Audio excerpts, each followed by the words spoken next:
Higgins. Taoiseach, Tánaiste, have you been briefed on the report by the Labour Inspectorate into the international Turkish-based construction company called GAMA? Tánaiste, you went to Turkey and you invited Turkish big business to come to Ireland. Were you aware then or since that GAMA, which came at your invitation, combines the most advanced technology with the most primitive techniques of worker exploitation, perfected in many states in the Middle East and then imported intact into Ireland 4.5 years ago? GAMA swore to the Department of Enterprise and Employment, which you were in charge of, and to the trade unions that it paid the agreed rates to all its Turkish workers, a minimum of €12.96 per hour, and overtime, etc. But with consummate cynicism, GAMA paid Irish workers those rates, but not the Turkish workers.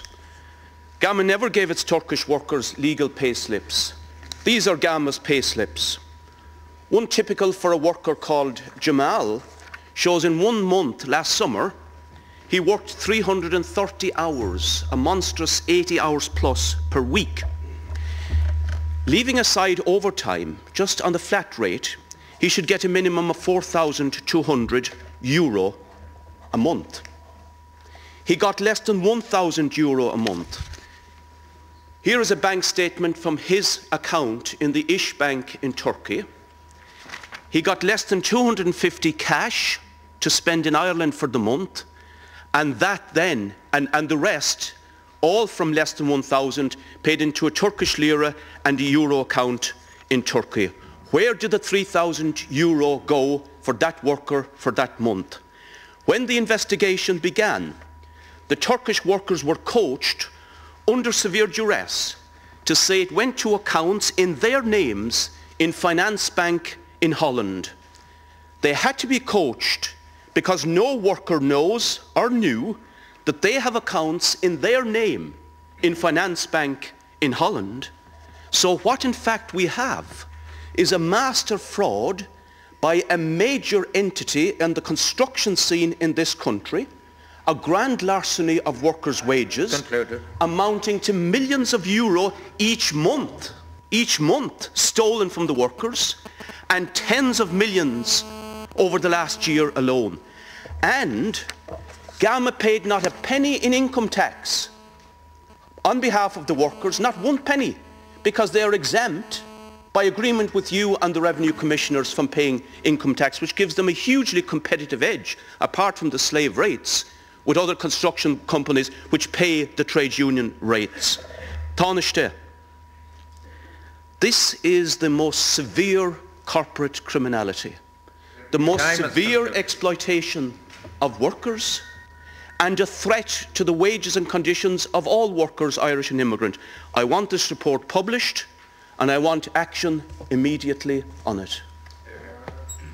The Minister for Enterprise, Trade and Employment has initiated an inquiry which the Labour Inspectorate is currently carrying out, and I understand it will be available to him shortly.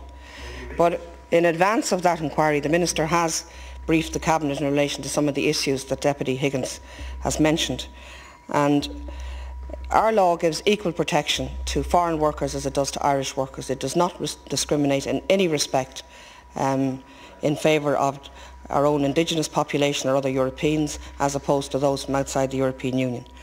And if the information that Deputy Higgins has mentioned, and I have no reason to doubt that it's not correct, if that information stands up when the Labour Inspectorate produces a report, it is a disgrace that any workers would be treated and exploited in that fashion, and clearly the Minister will act.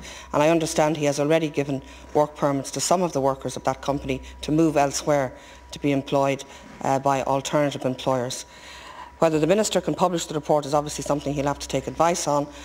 Clearly he'll have to bring the report to the attention of other authorities like the Revenue or the Director of Corporate Enforcement, and I know the Minister and his department have been in constant contact with the Deputy in relation to this issue, because it was the Deputy, I think, that raised it here in the House a couple of weeks ago. Deputy Joe Higgins. Yes, it is 7 weeks ago, Tánaiste.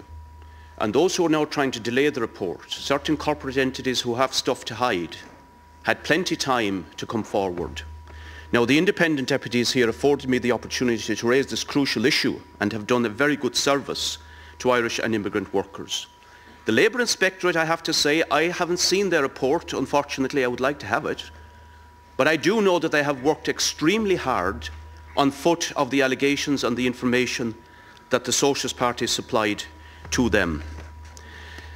I want in this Tánaiste to secure the jobs of the Irish workers in GAMA and the Turkish workers in GAMA. They are family men, for the most part men. I want their jobs secure. I want immediate payment of the trade union rates to all workers. I want the payment of all the back money stolen from the Turkish workers, which amounts to tens of millions of euro. And then I want the fraud squad, the Corporate Enforcement Agency or any other agency to get forensically into the accounts to see the precise mechanism by which this fraud was employed and worked. And I want never again in this state that immigrant workers or Irish workers would face employers using the methods of GAMA, which are criminal exploitation and actually criminal in the extreme. And can you tell me, what did the briefing tell you? What are the main conclusions? You should share it with us now because it is out in the public domain. Tánaiste. No, the briefing has simply told me that the Minister is awaiting the report, but I understand the draft of the report has been circulated in the interests of natural justice. And as I said, Deputy, if the report bears out what you are saying, and I'm not in any way casting any doubt on what you are saying, then it is a total disgrace, and all the forces of the state will have to be brought to bear in relation to this issue to make sure that it cannot happen again. And of course, all of the employees will have to get what they're entitled to. The law, as I said, does not discriminate in favour of Irish workers at the expense of others. We have a very successful economy. We have given very good employment here in the main to immigrant workers. We want that to continue, but we don't want to see any worker, no matter who they are, exploited in the fashion that you have suggested. That concludes Leaders' questions.